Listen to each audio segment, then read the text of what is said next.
So let's get started. Our Runway Excursion Mitigation speaker is Ben Kohler. Ben is a G650 captain and is part of the NBA Safety Committee. Ben has over 35 years in aviation and over 13,500 hours. Please welcome Ben. Oh, good day, everyone. Thanks for allowing me to be part of this webinar. It's a great subject. The slides that I'm going to present here today have been pulled from other presentations that the Technical Excellence Working Group that I lead as part of the Safety Committee has given to other groups. Basically, what I would like to do is just talk about runway excursions in a general sense, since I'm not very familiar with operations at Santa Monica. But I want to just talk a little bit about the size of the problem, and then go over a couple of terms, some hazards, some of the common risk factors that we found contribute to runway excursions. Our data that we analyzed came from the Flight Safety Foundation study that was done a number of years ago. We have updated it. The problem continues. Runway excursions have been part of the NBAA Safety Committee's top 10 focus areas now for at least the last 2 years, and I expect that's going to continue. I'll talk a little bit about what you can do to keep yourself from having an excursion or reduce the risk. Whether you fly a small airplane or a large aircraft, it really doesn't matter. The hazards are the same. And then I want to talk to you a little bit about what the Safety Committee and the Technical Excellence Working Group have done to help pilots.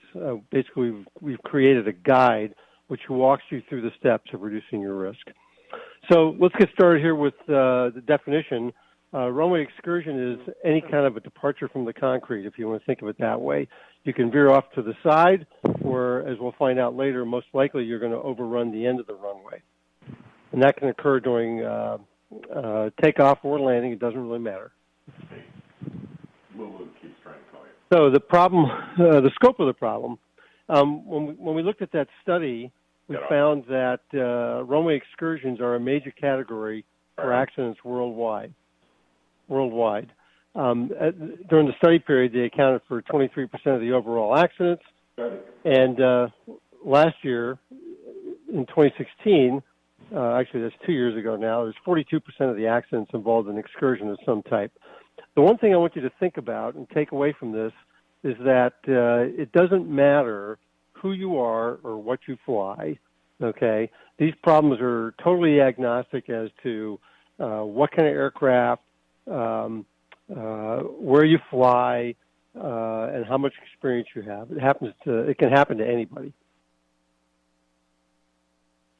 So a couple of statistics here. We won't bore you with all of this, but if you look in the left column, the left box, the jet versus the turboprop, we find that in this particular study period, jets were much more susceptible. The study did not go into exactly why, but you can think about higher airspeeds and aircraft complexities, and we'll talk a little bit about that later also. You can also see that North America did a pretty good job as far as the number versus other regions of the world. Looking over at the top right side, the top 5 contributing factors, these were factors that were involved in these incidents. You look at them, okay, regulatory oversight, that's a pretty broad area, but it accounted for 45, or it was involved, it was part of these incidents 45% of the time. Meteorology, 49%, perhaps maybe not a surprise. We'll talk about some of those factors. Interestingly enough, the next 3, manual handling of the flight controls, 48%, a long or a floated landing, 46%, and crew performance, 31%, kind of broad areas. But if you think about those 3, those are all areas where the pilot contributed to the incident, whether he did something or did not do something. So I think that's kind of significant. We have a lot of control over the risks that we take when we have the risk we have for an excursion. So talking a little bit again about terms and the general hazards. If you think about a hazard, these are things that are out there every time we go fly. and can contribute to any accident, not just a runway excursion. But think about these, mechanical failures, unstable approaches, the particular runway conditions, contamination or no contamination, quality of the surface, what have you. And another interesting statistic, like we talked about earlier, you're much more likely to have an overrun where you depart an end of the runway than you are to go off the side. But 18% is still a pretty big number. And once you leave the concrete, you have an excursion. So again, think about these hazards as things that are out there in the environment that can affect you no matter what. One of the things we found that contributed to decision making was fatigue. And so we talked about the FRM in some of the larger departments, and it's good for individuals too to have a fatigue risk management plan. Don't fly while you're tired. One of the interesting things that came out of some of the studies that were done was that fatigue affects your decision-making ability it correlates the same as alcohol use. So if you're extremely tired, it's the same as operating your aircraft under the influence of alcohol or drugs. Obviously not a good thing, but I think most people would consider themselves much better decision makers tired than under the influence of alcohol. But as it's shown, that's not the case. So just be aware of that. Another general hazard, of course, is pilot experience, okay?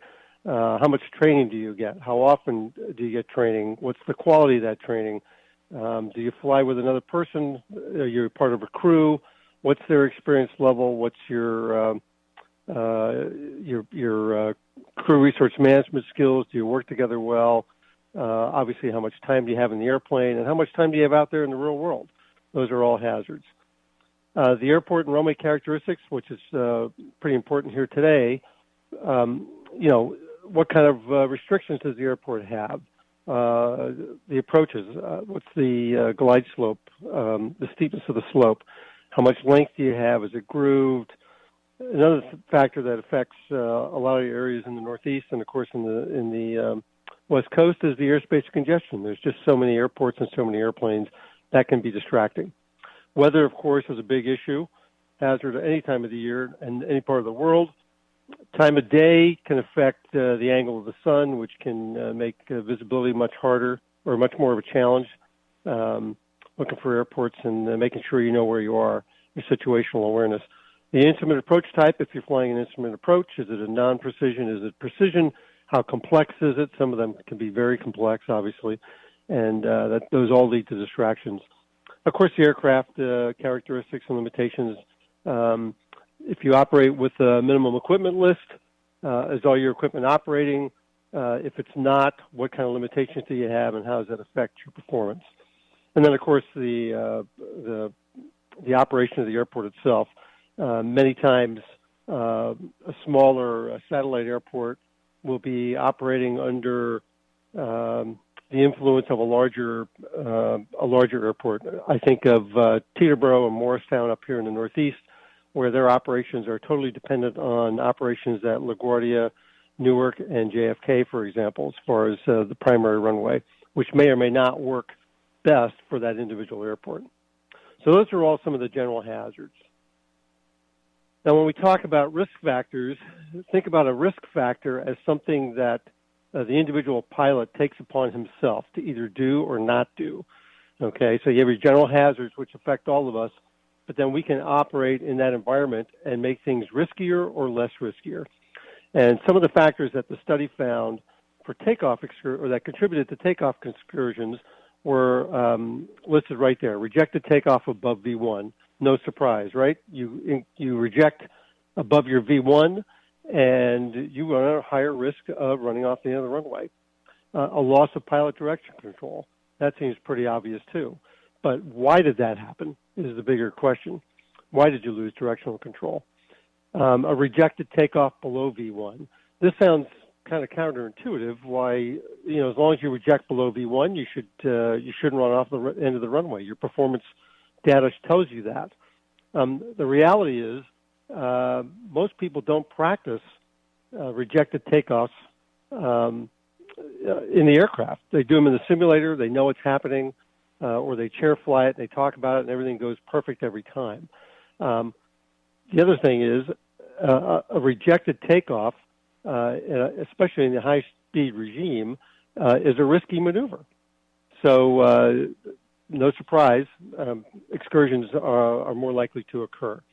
On the landing end of things, again, no surprise here. An unstable approach that's continued can lead to a lot of problems, correct? You can land long. You can be too fast. You can float. All these things are risks that you, the individual pilot, can continue with or can mitigate. So continuing here, we talk about go-arounds not conducted.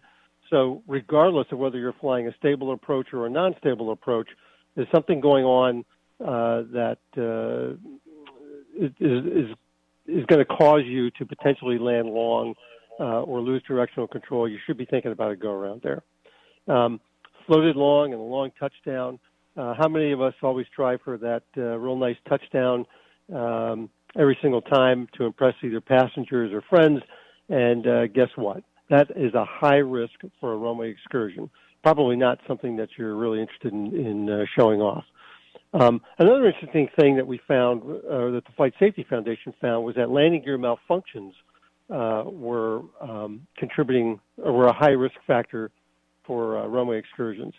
The study didn't really detail why, and so in my mind that's a little bit of a question mark yet, but I want you to think about any kind of a malfunction with the gear or maybe the brakes that could potentially contribute to reduced braking action.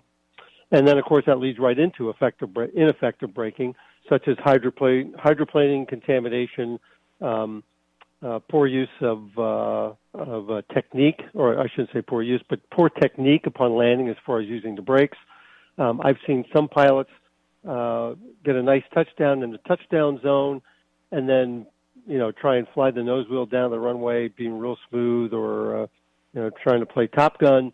And the next thing you know, a gust of wind catches them and they're on the verge of losing direction control off the side, or they end up rolling extremely long, which is not something that an airport operator is particularly interested in watching, especially if it's a high-tempo operations. So those are the common risk factors that we have some control over as pilots, both in the takeoff regime and the landing regime. So we talked about the hazards, we talked about the risks, so what can you do about it, right? Mitigation strategies. So again, we normally talk to larger flight departments, but this applies even to the individual. So the best thing you can do is to start right at the beginning, obviously, and assess your level of risk. Hey, are you operating a 152 at a 12,000-foot runway? Your risk is probably pretty low. However, most of us aren't in that category, and we operate into runways that might be short, weather conditions that might be challenging, airplanes that may or may not be suited for or particularly suited for the type of operation that we're in. You have to look at your operation or where you fly and kind of puzzle out what your unique risks are. Are they weather? Are they time of day? Are they fatigue because you're working long days? Are they aircraft or airspace or airport driven? So take a look at your level of risk. And then take a look at how you're actually operating. Many of us say we operate safely and we don't take any risks at all. And, of course, that's not really the case. Take a look at your flight manual and some of those performance charts. I know as the airplanes get more complex, those charts can really, put you to sleep. But the one thing you want to take away from this is maybe just at least read the notes about how these charts were generated and how these numbers were created by the manufacturer when the aircraft was certified. Because if you're not operating the same way as the manufacturer did when they generated those numbers, you're not going to get those numbers in real life. And you also have to think about the fact that those numbers were generated by pilots who are test pilots, and they know these situations were going to occur, and they did them over and over and over again until they got the numbers as precise as they could.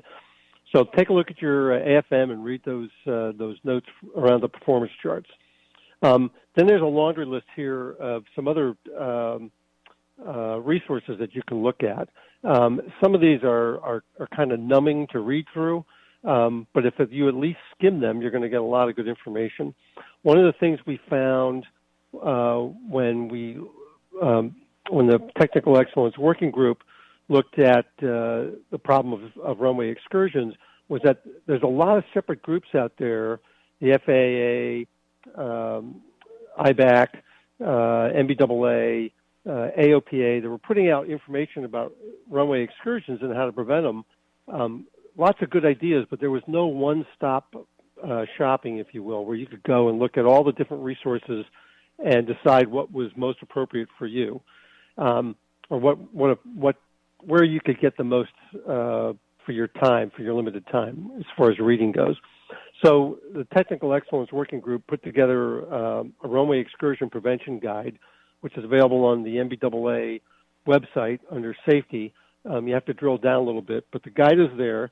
At this point, it's 3 years old, and we're in the middle of a rewrite right now just to kind of update it with some recent incident data and some new case studies. It's worth the read. I won't say it's worth the price of NBAA membership, but it's a good resource, a good general resource for the issue. Anyway, these SAFOs and advisory circulars are good reading. That's all good stuff from the FAA. There's a big laundry list inside that guide from EASA, or that includes EASA resources also, which basically talk about the same things, but sometimes they come at it from a different angle. It might be easier to understand. In any event, there's a lot of good material out there. Use the guide to kind of make sure you cover it all. Finally, another thing when you're talking about your personal operation is, are you walking the talk? Are you really doing what you say you do? Okay. Can you compute your performance data for your airplane? I mean, without making mistakes? Maybe in a smaller airplane you don't think that's so critical, especially if you have a runway that's 3,000 or 5,000 feet long. But you should be able to compute your performance data. And if you think about it this way, accurately, and if you think about it this way, what's the difference between being 20% off on your runway numbers as far as the runway required for a landing? Well, maybe not such a big deal if you only need 500 or 600 feet, but if you need 3,500 feet, okay, and you're off by 20%, that's a pretty big error, and your risk for an excursion is obviously through the roof. So you should be very comfortable accurately computing your performance data. That's the first step. Are you using a checklist, to make sure that you cover everything? And that's not just in the airplane. It could be for just assessing your weather conditions and other issues surrounding an operation. Weather obviously was a big factor, a big hazard for excursions. So are you using updated weather? And when you fly into airports that don't have their own weather reporting, how far away is the nearest weather that you actually have? Is there some way that you can update the weather actually at the field? There are numerous accidents and incidents where a crew was going into an airport that didn't have weather reporting and obviously was surprised by the conditions when they got there. You can avoid that. That's easy to do. And then, of course, flying a stabilized approach always helps, right? No matter whether it's VFR or IFR. One interesting thing that Flight Safety Foundation found was that a stabilized approach is not a guarantee of avoiding a runway excursion. That was an interesting fact that they found, that you can do everything right in the air and still screw it up close to the ground and go off the end or off the side. So don't think of that as a cure-all, as important as it is. Additional strategies here. Once you've identified your risk and you looked at your operation, you want to develop some guidance for yourself and those you fly with. Okay, think about all these things beforehand because you can do it. Some of the larger departments will use a flight risk assessment tool or a FRAT to kind of highlight any issues that maybe individually would go missed or not be considered as a problem, but taken together, raise your eyebrows. So maybe you want to develop your own FRAT.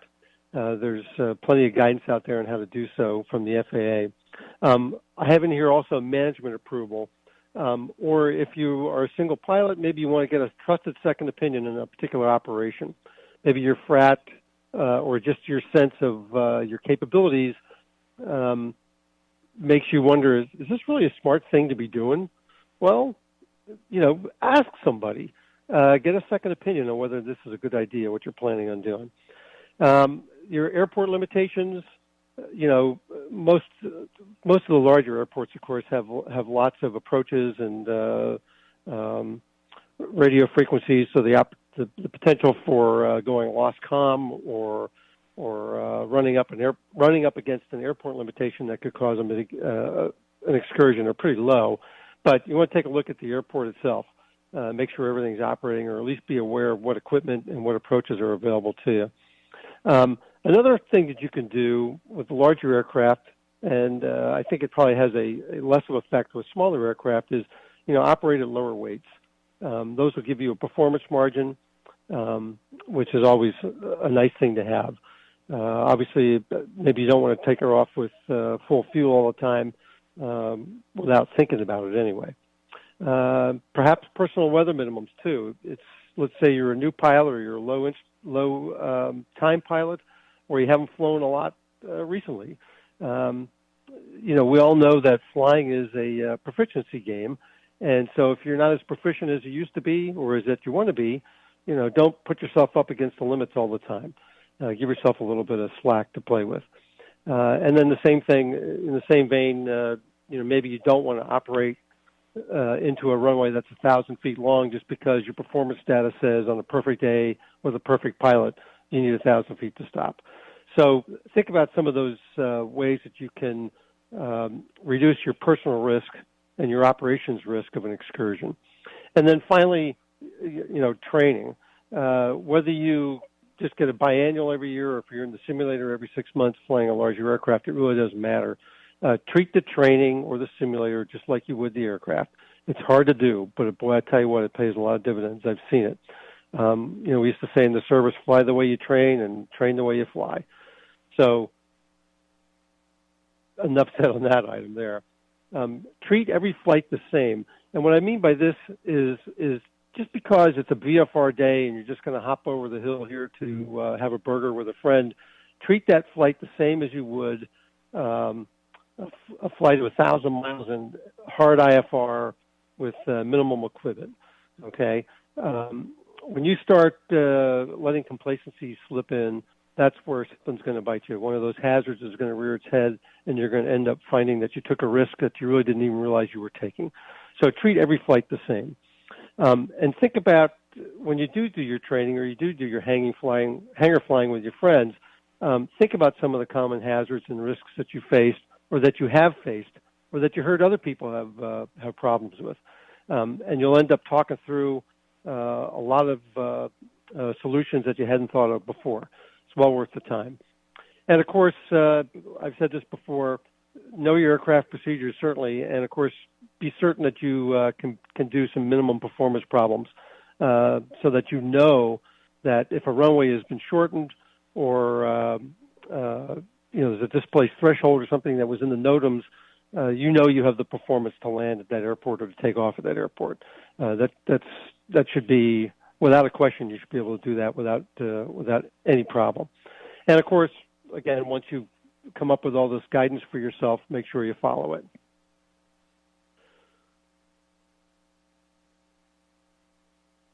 All right. So, in conclusion, here, I just want to say that be aware. Runway excursions continue to be the most common type of accident in business aviation.